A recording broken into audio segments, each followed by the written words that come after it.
우리 옆에 분하고 뜨겁게 인사 나누실 때에 마음의 쓴뿌리를 제거합시다. 인사합시다. 마음의 쓴뿌리를 제거합시다. 마음의 쓴뿌리를 확 뽑아버립시다. 인사하시기 바랍니다.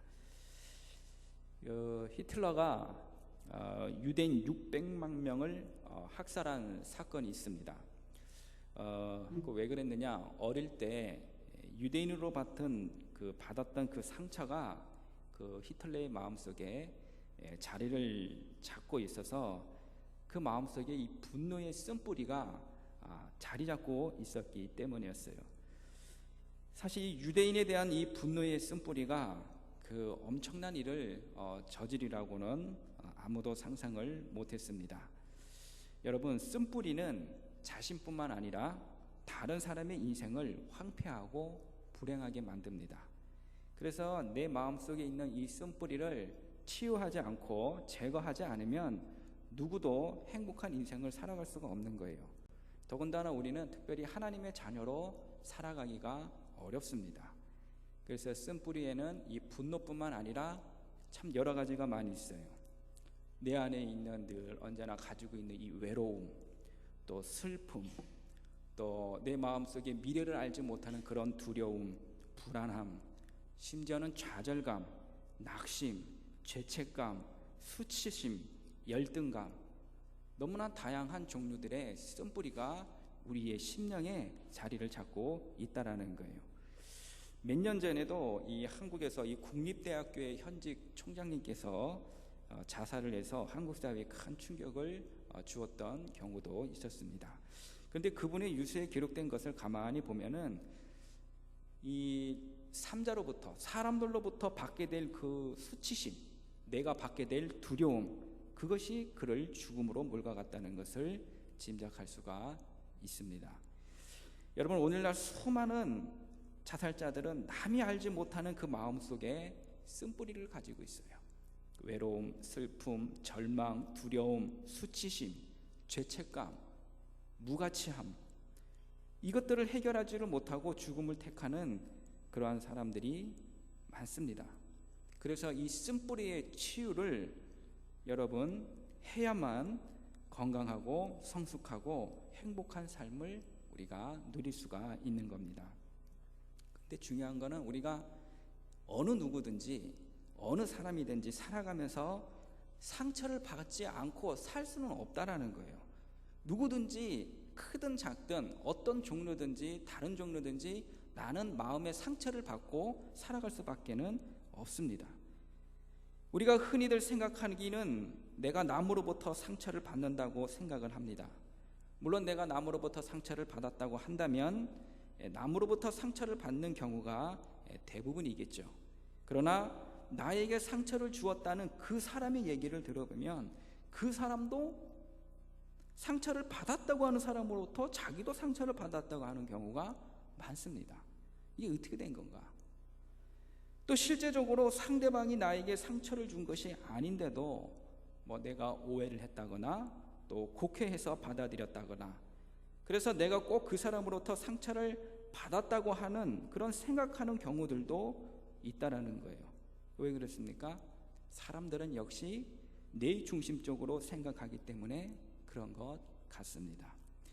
월터 헬릭스라는 사람이 훈련으로 되는 제자라는 이 책에서 쓴뿌리에 대해서 다음과 같이 이야기를 하고 있습니다. 한번 들어보세요. 쓴뿌리는 스스로 냉대받았다고 느낄 때 생겨나지만 실제로 냉대를 받지 않았더라도 그렇게 대접받는 것 같은 오해에서도 생겨날 수 있다. 사실 다른 사람이 여러분의 마음을 상하게 냉대했다든지 또 그렇게 하지 않았는데도 여러분이 그렇게 오해하고 있든지 여러분이 주의하지 않으면 쉽게 쓴뿌리의 올무에 걸려들 수 있는 것이다. 쓴뿌리는 대개 경쟁적인 태도나 정확한 의사전달의 실패 또는 부당한 취급을 당한 것 같은 감정에 기인하여 발전이 된다. 쓴뿌리로 인한 죄는 다른 어느 것보다 그리스도인의 생활을 무기력하게 만든다. 이런 얘기를 했습니다. 여러분, 쓴뿌리는 대개 경쟁적인 태도나 정확한 의사전달의 실패 또는 부당한 취급을 당한 것 같은 감정에 의해서 발전이 됩니다. 실제로 내가 남에게 상처를 받았든지 아니면 내가 상처를 받는 것으로 착각하고 오해하든 간에 그것은 나에게 마음의 영혼에 남게 된다라는 거예요. 나에게 상처가 생기게 되면 그것은 내 마음속에 이 파도를 일으키게 된 거예요. 누가 나한테 자극을 주면은 그게 파동을 일으키게 되는 겁니다. 괜히 서운한 마음이 일어납니다. 억울함이 생깁니다. 분노가 일어나요. 미움이 생깁니다. 불평과 원망이 생겨납니다. 그래서 이 상처 때문에 파동은 점점 더 잠재워지지가 않고 더 커져 나가게 되는 거예요. 그래서 이 상처를 치유하고 해결하지 않으면 이 상처는 어떻게 됩니까? 곪게 되는 것입니다. 시간이 가면 이 상처는 잊혀지는 것 같지만 여러분, 이 상처가 잊혀지는 것이 아니라 나의 깊은 내면 속에 가라앉게 되는 겁니다. 여러분, 내면으로 가라앉히면 어떻게 됩니까? 그 내면의 바닥에 뿌리를 내리게 되는 거예요. 이렇게 뿌리를 내린 상처는 쉽게 지워지지가 않습니다. 쉽게 없어지지가 않습니다. 여러분, 한번 음식물 쓰레기를 담는 그 꾸중물을 한번 통을 한번 생각해 보시기 바랍니다. 거기에는 뭐 콩나물 머리도 있고 생선 뼈다귀도 있고 각종 음식 쓰레기가 다 들어 있더라도 시간이 지나면은 그것들은 찌꺼기들은 이게 물 속에 가라앉고 맙니다. 그리고 물 위에는 맑은 물이 되는 거예요. 그렇다고 해가지고 물이 맑다고 해가지고 그 안에 있는 찌꺼기가 없어진 것은 아닙니다. 겉으로는 보기에는 굉장히 깨끗한 것처럼 보여요. 그러나 그 통을 막대기로 한번 휘 저으면 어떻게 됩니까? 다시 생선 뼈다귀, 무슨 콩나물 머리, 지저분한 쓰레기들이 다시 확 위로 올라오게 되는 거죠. 그것들이 없어진 게 아니죠. 단지 가라앉는 것에 불과한 것입니다. 이렇게 마음의 내면에 바닥에 뿌리를 내린 상처는 나는 뭐 아무렇지도 않는 것 같고 마치 그것이 다 사라진 것처럼 보이지만 그게 없어진 게 아니에요. 언젠가는 반드시 그것이 수면 위로 떠오르게 되는 것입니다. 그래서 그것이 우리들의 말을 주관을 하고 우리의 행동을 주관하게 하는 거예요. 그것이 우리의 인생을 마음껏 유린을 하게 되는 것입니다. 참 고약한 상처의 뿌리입니다. 그래서 우리는 그것을 쓴뿌리다 이렇게 부르는 것입니다. 쓴뿌리가 얼마나 고약하고 나쁜 것인가. 우리 본문 15절을 보면 이 쓴뿌리가 하나님의 은혜에 이르지 못하도록 사람들을 괴롭히고 더럽힌다고 말씀을 하고 있습니다. 여러분, 쓴뿌리는 하나님의 은혜를 받는 것을 막습니다. 쓴뿌리가 있으면 하나님에 대해서 왜곡된 마음을 갖는 거예요. 하나님에 대해서 굉장하게 서운한 마음을 갖습니다. 하나님에 대해서 불평을 하고 하나님을 믿지 않습니다. 그리고 하나님을 향해 등을 돌리게 됩니다. 드디어 하나님을 떠나게 되는 거예요. 하나님의 은혜를 자기 스스로 차단하는 거예요. 여러분, 이것이 얼마나 무서운 결과입니까? 쓴뿌리가 있으면 나뿐만 아니라 다른 사람들도 괴롭히고 더럽게 하는 무서운 독소리를 뿜어내는 것입니다. 그렇기 때문에 우리가 가지고 있는 그 마음의 쓴뿌리를 그냥 두어서는 안 됩니다. 그거를 뽑아내야 해요. 그거를 잘라내야 합니다. 제거를 해야 돼요. 제거하지 않으면 그 쓴뿌리는 더욱 깊숙이 우리의 내면 속에, 영혼 속에 계속 뿌리를 내려 자라게 되는 것입니다. 그렇다면 이 쓴뿌리를 제거하기 위해서는 여러분, 우리가 무엇을 해야 합니까? 나에게 왜 쓴뿌리가 자리 잡고 있는가를 여러분 밝혀내야 합니다. 많은 사람들은 자기의 쓴뿌리를 그대로 두고 싶어 해요. 자꾸 건드리는 것을 싫어합니다. 쓴뿌리를 무슨 운명으로 받아들이려고 합니다. 무슨 유전으로 받아들이려고 해요. 그러나 그 쓴뿌리를 여러분 제거하지면 안 되는 것입니다. 그리고 그것에 대해서 어쩔 수 없다, 그거를 핑계대며 놔둬서는 안 됩니다. 그것을 놔두면은 병을 더 키우게 되는 거예요. 그래서 이것을 찾아내야 되는데, 쓴뿌리의 원인을 찾아내기 위해서는 먼저 나에게 쓴뿌리가 있다는 것을 자각하고 인정하는 마음이 굉장히 중요하고 필요합니다. 어떤 사람은 자꾸 회피를 하려고 하고 그 얘기하면 나 다시는 그런 얘기 하고 싶어 하지 않고 없다고 주장하고 그러는데, 여러분, 배를 타고 가다가 그 배가 파산하는 바람에 물에 빠져 죽을 뻔했던 경험이 있는 사람들 혹시 있습니까? 여러분들 중에 물에 빠져 거의 죽을 뻔했던 경험이 있는 사람은 여러분 배를 타는 것을 싫어합니다. 그리고 물을 굉장히 무서워해요. 물만 보면 무서워합니다. 물 가까이 가는 것조차 싫어하게 됩니다. 왜 그렇습니까? 내가 과거에 사고 났을 때의 이야기를 하는 것에 대해서 아주 강력한 그런 알러지 반응을 보이게 되는 거예요. 이러한 태도는 쓴뿌리를 제거하는 데 방해가 됩니다. 여러분, 나의 쓴뿌리를 발견하기 위해서는 나의 선입관, 또 편견, 고정관념을 다 내려놓고 그것을 정말로 냉철하게 보는 그 시선이 필요합니다. 그러면 나의 쓴뿌리의 실체를 발견할 수 있을 거예요. 그리고 모든 것을 알게 하시고 깨닫게 하시고 기억나게 하시는 성령님의 도움을 받을 수 있습니다. 성령님, 내 속에 있는 쓴뿌리가 무엇입니까? 알게 하시고 느끼게 하시고 깨닫게 하시고 그거를 제거해 주십시오. 이렇게 성령님의 도움을 구하면 여러분, 우리 성령님께서는 여러분의 깊은 심령 속에 있는 그 쓴뿌리를 여러분 성령의 빛으로 태워주실 것입니다. 이렇게 나의 쓴뿌리가 무엇이며 그 쓴뿌리의 원인이 무엇인가를 알게 될 때 우리는 쓴뿌리를 제거할 수 있는 거예요. 쓴뿌리를 제거하기 위해서 힘써서 노력을 해야 합니다. 노력 꼭 필요한 거예요. 그냥 나에게 뭐 쓴뿌리가 있구나 뭐 그런 마음만 가지고는 안 됩니다. 쓴뿌리를 제거하기 위해서 반드시 행동이 뒤따라가야 되는 거예요. 어떤 노력이 필요합니까? 여러분, 어떤 노력을 해야 내 마음속에 있는 쓴뿌리가 지워진다고 생각합니까? 14절을 볼까요? 모든 사랑과 더불어 화평함과 거룩함을 따르라. 이것이 없이는 아무도 주를 보지 못하리라. 좋습니다. 우리의 쓴뿌리는 우리 주님께서 나를 만나주시고 또 우리를 그 쓴뿌리를 만져주실 때 제거가 될 수가 있습니다. 의사가 환자를 만나서 그 환자의 환부에 손을 댈 때 그 사람의 병이 치유되듯이 똑같은 거예요.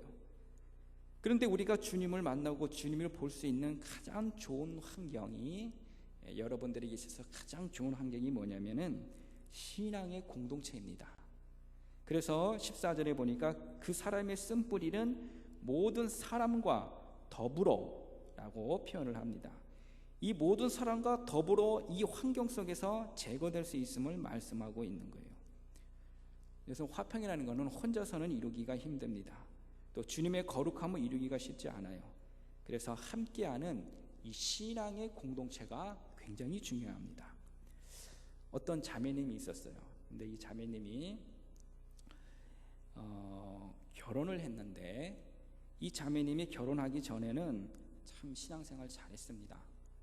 교회에서 뭐 임원도 하고 뭐 성가대 봉사도 하고 뭐 선교 아울리치도 가고 열심히 신앙생활을 잘했던 자매님이 있어요. 근데 결혼하고 난 뒤에 이제는 겨우 마지못해서 교회 나가는 그런 상태였습니다. 특별히 이 시어머니께서 권사님이신데 특별히 이 시어머니와의 갈등이 굉장히 심했어요. 그래서 이 권사님이 보니까 너무나 시어머니께서 이기적이시고 또 자기중심적이고 또 사랑이라고는 없는 그런 분이셨어요. 그래서 이러한 시어머니를 모시느라고 이 자매가 너무나 많은 큰 상처를 받았습니다. 교회에 열심히 나아가시고 신앙생활 잘 하신다는 그 시어머니가 그러니까 이 자매는 도리어 내가 좀 신앙생활을 잘 하고자 하는 마음이 점점 사라지게 됩니다. 그리고 시어머니에 대한 미움, 서운함, 증오 그 마음이 자라나기를 시작을 했어요. 심지어서는 꿈에서도 막 나타나가지고 이 시어머니하고 막 싸우는 그런 꿈도 꾸게 되었습니다. 그래서 이 자매가 신앙생활 잘 하지 않고 있던 그 모습을 지켜보던 안타깝게 생각하는 어떤 집사님께서 교회의 소그룹에 나오라고 권면을 했어요. 그래서 교회 소그룹은 사실 그 교회의 신앙의 작은 공동체 아니겠습니까? 그래서 이 자매가 소그룹에서 성경을 배우고 성경을 읽고 또 성경 속에서 삶을 나누고 자기의 고민을 나누기를 시작을 했습니다. 그런데 어느 날 이 자매가 이 소그룹에서 굉장히 큰 충격을 받았습니다. 그 소그룹에서 믿음이 좋다고 하는 한 권사님이 자신의 그 솔직한 감정을 얘기를 나눔을 나누었는데 자기도 시어머니가 그렇게 미워했다라는 거예요. 심지어 시어머니가 오늘 당장이라도 죽었으면 좋겠다, 그런 생각을 가지고 있다고 얘기를 합니다. 그것도 하루 이틀이 아니라 아주 오랫동안 그런 마음을 갖고 있었다고 얘기를 해요. 이 이야기를 들은 그 자매님이 충격을 받았어요. 아하, 저렇게 믿음이 좋은 권사님도 그 시어머니에 대해서 증오심이 있구나, 그 시어머니에 대해서 미워하는 마음이 있구나. 그래서 그 자매가 시어머니를 미워하는 마음을 갖고 있었던 것에 대한 죄책감을 덜어지는 것 같았습니다. 그래서 그 권사님이 그 시어머니의 갈등을 어떻게 극복했는가를 귀를 쫑긋 세우고 듣기를 시작을 했습니다. 듣다 보니까 너무나 정말 공감이 되었기에 그 자매가 그만 울기를 시작을 합니다. 이 마음에, 그 자매님의 그 마음의 상처가 치유가 되기를 시작을 하는 거예요. 그 마음속에 자리 잡았던 그 쓴뿌리가 조금씩 제거되기가 시작을 했습니다. 여러분, 이렇게 신앙 공동체는 각 개인이 상처를 치유하고 쓴뿌리를 제거하고 화평함과 거룩함을 이루도록 돕습니다. 이 자매는 신앙 공동체를 통해서 자기의 상처가 치유되고 쓴뿌리가 제거하기 시작한 열쇠가 바로 이것이었어요. 먼저 나에게 상처 준 사람을 예수님의 이름으로 용서하라는 것입니다. 마음으로만 용서하는 것이 아닙니다. 말로써 또 행동으로서 액션을 취해가면서 용서를 해야 합니다. 찾아가서 만나서 용서를 구하는 것이 중요한 거예요. 나로 인하여 상처를 받은 사람에게 여러분 예수님의 이름으로 용서를 꼭 구하시기 바랍니다. 좀 용서를 구한다는 거는 뭐 좀 자존심 상할 수도 있고 또 힘든 일일 수도 있습니다. 그러나 반드시 해야 할 행동이에요. 우리가 상처를 받은 사람에게 용서를 구하지 않으면 그들로부터 끼쳐지는 부정적인 영향으로부터 우리가 벗어나기가 굉장히 어렵습니다. 그래서 마태복음 5장 26절에 예수님은 이렇게 교훈을 하고 있습니다. 진실로 내게 이르노니 내가 한 푼이라도 남김없이 다 갚기 전에는 결코 거기서 나오지 못하리라. 내가 갚아야 할 것을 갚지 않으면 자유가 없다라는 거예요. 용서도 마찬가지입니다. 그걸 갚아야 내가 진정한 마음의 자유가 있는 거예요. 그리고 두 번째로는 쓴뿌리를 제거하기 위해서는 성령님의 은혜를 받아야 합니다. 이불에 곰팡이가 생겼을 때 그것을 확실하게 없애는 방법은 이불을 떼약볕에 널어 놓는 거예요. 마찬가지로 우리도 그 내면의 쓴뿌리 곰팡이를 여러분 제거하려면은 성령님의 빛을 받아야 합니다. 치유하시는 성령님의 은혜를 체험을 해야 돼요. 그러면은 그 쓴뿌리는 여러분 말라 죽게 되는 것입니다. 앞에서 말씀드렸듯이 이 쓴뿌리는 참 눈에 보일 것 같으면서도 보이지 않고 잡힐 것 같으면서도 잡히지 않는 참 고약한 질병입니다. 우리 내면 속에 깊이 숨어 있습니다. 뿐만 아니라 제거하기 만만치 않습니다. 제거된 것 같지만 또 그 쓴뿌리의 그 잔재가 남아서 여전히 내 속에 살아 움직이고 있음을 느낄 때가 한두 번이 아닙니다. 그러나 아무리 깊은 뿌리를 내린 쓴뿌리라도 우리 성령님께서 우리 심령 속에 임재하셔서 만져주시고 역사하시면 그 쓴뿌리는 완전히 제거가 될 줄 믿습니다. 세 번째로 쓴뿌리가 내 자신 속에 생겨나지 않기 위해서는 내 스스로 강하게 해야 돼요. 우리가 세상에 살면서 실족하게 하는 일이 여러분 없을 수는 없습니다. 그러나 실족하게 하는 자는 여러분 주님의 심판을 받습니다. 그렇기 때문에 남을 상처를 주고 남에게 실족하게 하는 거 여러분 그건 하면 안 돼요. 그렇다면은 실족함을 당하는 사람은 그러면 무엇입니까? 그거는 자기 손해예요. 자기 손해. 그렇기 때문에 우리는 우리 자신을 강하게 해야 합니다. 마태복음 18장 6절에서 7절 한번 찾아보세요. 마태복음 18장 6절에서 7절을 한번 찾아서 한번 읽어봅시다. 마태복음 18장 6절에서 7절. 마태복음은 신약성경에 있습니다. 18장 6절 시작. 누구든지 나를 믿는 이 작은 자 중 하나를 실족하게 하면 차라리 연자 맷돌이 그 목에 달려서 깊은 바다에 빠뜨려지는 것이 나으니라. 실족하게 하는 일들이 있음으로 말미암아 세상에 화가 있도다. 실족하게 하는 일이 없을 수는 없으나 실족하게 하는 그 사람에게는 화가 있도다. 여러분 보십시오. 실족해 하는 일이 없을 수는 없다고 했습니다. 우리는 그렇다면 계속 실족함을 여러분 당해야 합니까? 그렇지가 않아요. 우리 주님께서 이 말씀을 주신 이유는 실족하게 하는 일들이 너무나 많고 5분 단위로 수십 가지가 나를 실족하는 일이 있더라도 그것으로부터 실족함을 당하지 않는 것을 교훈을 말씀을 주고 있는 거예요. 여러분 우리가 사는 세상은 우리 공기 중에는 여러 가지 병균들이 많습니다. 미세먼지도 많고요. 그러나 병균이 없는 곳이 어디 있겠어요? 병원의 무균실 외에는 여러분 다 어딜 가든지 병균이 다 있습니다. 공기 중에도 병균이 있습니다. 그렇다고 우리가 병균이 있다고 우리가 병들어서 살아야 합니까? 그건 아니에요. 병균이 있다고 병들어 살아야 하는 것은 아니에요. 우리는 병균이 있는 세상 속에 살면서 병들지 않게 살아가야 합니다. 그렇게 하기 위해서는 어떻게 해야 됩니까?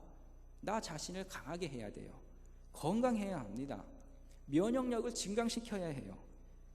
여러분 우리가 면역력을 증강시키지 않고 운동을 한다거나 내 몸을 관리하지 않으면 여러분 우리는 그냥 병균 속에서 금방 병드는 거나 마찬가지입니다. 우리를 실족하게 하는 일들이 수없이 많지만은 우리가 세상을 살아가면서 실족당하지 않도록 내 자신을, 내 마음을 강화시켜야 한다는 겁니다. 먼저 예수님의 십자가의 보혈을 항상 힘입어야 합니다. 여러분 예수님이 십자가에서 피 흘리셨기 때문에 여러분의 영적인 병, 정신적인 병, 그리고 육체적인 병을 다 담당해 주셨어요.